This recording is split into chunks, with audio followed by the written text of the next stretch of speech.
Good morning. Welcome to the noon concert hour of St. George's Cathedral. I am David Selzer, the interim dean. Today we are delighted to bring Brian Jackson and Phil Rogers for your entertainment.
Some lines from plays by William Shakespeare. The Two Gentlemen of Verona. Orpheus's lute was strung with poet sinews, whose golden touch could soften steel and stones, make tigers tame and huge leviathans forsake unsounded deeps to dance on sands. The Merchant of Venice. How sweet the moonlight sleeps upon this bank. Here will we sit and let the sounds of music creep in our ears. Soft stillness and the night become the touches of sweet harmony. A Midsummer Night's Dream. Once I sat upon a promontory and heard a mermaid on a dolphin's bank uttering such dulcet and harmonious breath that the rude sea grew civil at her song, and certain stars shot madly from their spheres to hear the sea maid's music. The Tempest. Where should this music be? In the air or the earth? It sounds no more, and sure it waits upon some god of the island. Sitting on a bank, weeping again the king my father's wreck, this music crept by me upon the waters, allaying both their fury and my passion with its sweet air. Thence have I followed it, or it hath drawn me, rather.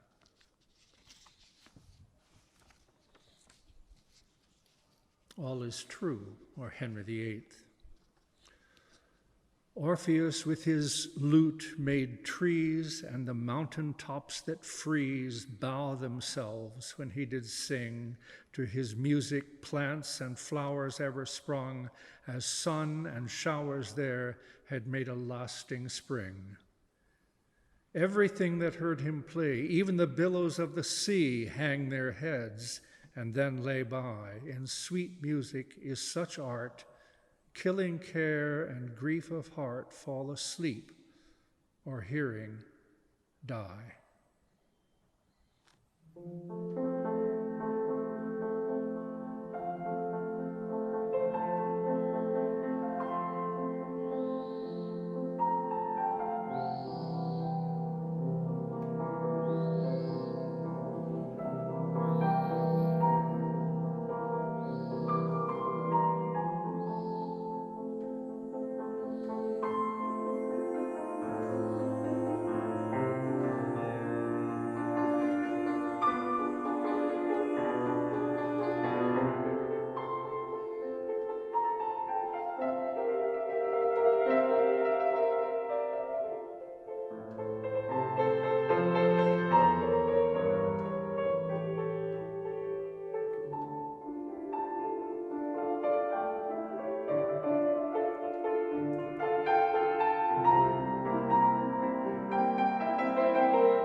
William Wordsworth, The Solitary Reaper. Behold her, single in the field, yon solitary highland lass, reaping and singing by herself. Stop here, or gently pass. Alone she cuts and binds the grain, and sings a melancholy strain. Oh, listen, for the vale profound is overflowing with the sound. No nightingale did ever chaunt more welcome notes to weary bands of travelers in some shady haunts among Arabian sands. A voice so thrilling ne'er was heard in springtime from the cuckoo bird, breaking the silence of the seas among the farthest Hebrides. Will no one tell me what she sings? Perhaps the plaintive numbers flow for old, unhappy, far-off things and battles long ago. Or is it some more humble lay, familiar matter of today, some natural sorrow, loss, or pain that has been and may be again? Whate'er the theme, the maiden sang as if her song could have no ending. I saw her singing at her work, and o'er the sickle bending. I listened, motionless and still, and as I mounted up the hill, the music in my heart I bore, long after it was heard no more.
Robert Frost, The Oven Bird. There's a singer everyone has heard, loud, a midsummer and a midwood bird, who makes the solid tree trunks sound again. He says that leaves are old, and that for flowers, midsummer is to spring as 1 to 10. He says the early petal fall is past, when pear and cherry bloom went down in showers on sunny days a moment overcast. And comes that other fall we name the fall. He says the highway dust is over all. The bird would cease and sing as other birds, but that he knows in singing not to sing. The question that he frames in all but words is what to make of a diminished thing.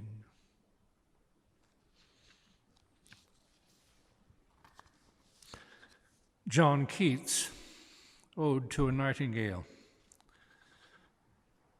My heart aches, and a drowsy numbness pains my sense, as though of hemlock I had drunk, or emptied some dull opiate to the drains 1 minute past, and lethalwards had sunk. 'Tis not through envy of thy happy lot, but being too happy in thine happiness, that thou, light-winged dryad of the trees, in some melodious plot of beechen green and shadows numberless, singest of summer in full-throated ease. Oh, for a draught of vintage that hath been cooled a long age in the deep delved earth, tasting of flora and the country green, dance and Provençal song and sunburnt mirth. Oh, for a beaker full of the warm south, full of the true, the blushful Hippocrene, with beaded bubbles winking at the brim and purple-stained mouth, that I might drink and leave the world unseen, and with thee fade away into the forest dim. Fade far away, dissolve, and quite forget what thou among the leaves hast never known, the weariness, the fever, and the fret, here where men sit and hear each other groan, where palsy shakes a few sad last gray hairs, where youth grows pale and spectre thin and dies, where but to think is to be full of sorrow and leaden-eyed despairs, where beauty cannot keep her lustrous eyes, or new love pine at them beyond tomorrow. Away, away, for I will fly to thee, not charioted by Bacchus and his pards, but on the viewless wings of poesy, though the dull brain perplexes and retards. Already with thee, tender is the night, and haply the queen moon is on her throne, clustered around by all her starry fays. But here there is no light, save what from heaven is with the breezes blown through verdurous glooms and winding mossy ways. I cannot see what flowers are at my feet, nor what soft incense hangs upon the boughs, but in embalmed darkness guess each sweet, wherewith the seasonable month endows the grass, the thicket, and the fruit tree wild, white hawthorn, and the pastoral eglantine, fast fading violets covered up in leaves, and mid-May's eldest child, the coming musk rose, full of dewy wine, the murmurous haunt of flies on summer eves. Darkling I listen, and for many a time I have been half in love with easeful death, called him soft names in many a mused rhyme, to take into the air my quiet breath. Now more than ever seems it rich to die, to cease upon the midnight with no pain, while thou art pouring forth thy soul abroad in such an ecstasy. still wouldst thou sing, and I have ears in vain, to thy high requiem become a sod. Thou wast not born for death, immortal bird. No hungry generations tread thee down. The voice I hear this passing night was heard in ancient days by emperor and clown. Perhaps the selfsame song that found a path through the sad heart of Ruth, when sick for home she stood in tears amid the alien corn.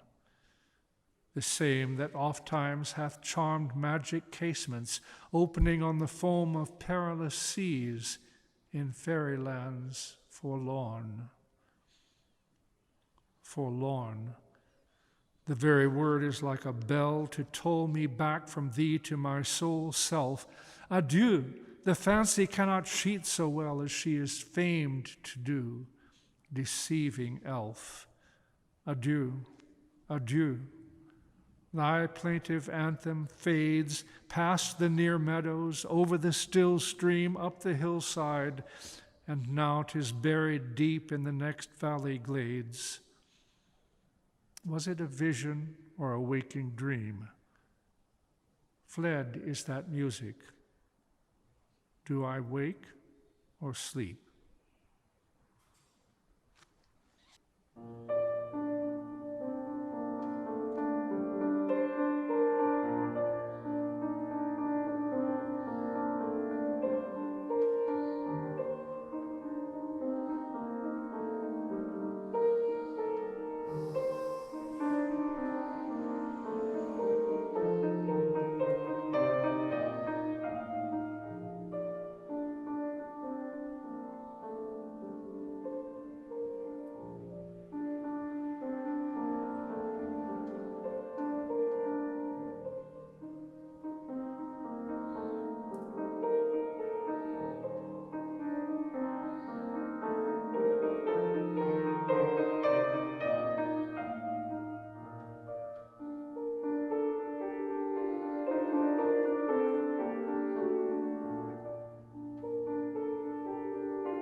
Wallace Stevens, The Idea of Order at Key West. She sang beyond the genius of the sea. The water never formed to mind or voice, like a body, holy body, fluttering its empty sleeves, and yet its mimic motion made constant cry, caused constantly a cry that was not ours, although we understood, inhuman of the veritable ocean. The sea was not a mask, no more was she. The song and water were not medleyed sound, even if what she sang was what she heard, since what she sang was uttered word by word. It may be that in all her phrases stirred the grinding water and the grasping wind, but it was she and not the sea we heard. For she was the maker of the song she sang. The ever-hooded, tragic-gestured sea was merely a place by which she walked to sing. Whose spirit is this, we said, because we knew it was the spirit that we sought and knew that we should ask this often as she sang. If it was only the dark voice of the sea that rose, or even colored by many waves, if it was only the outer voice of the sky and cloud, of the sunken coral water-walled, however clear, it would have been deep air, the heaving speech of air, a summer sound repeated in a summer without end, and sound alone. But it was more than that, more even than her voice and ours, among the meaningless plungings of water and the wind, theatrical distances, bronze shadows heaped on high horizons, mountainous atmospheres of sky and sea. It was her voice that made the sky acutest at its vanishing. She measured to the hour its solitude. She was the single artificer of the world in which she sang.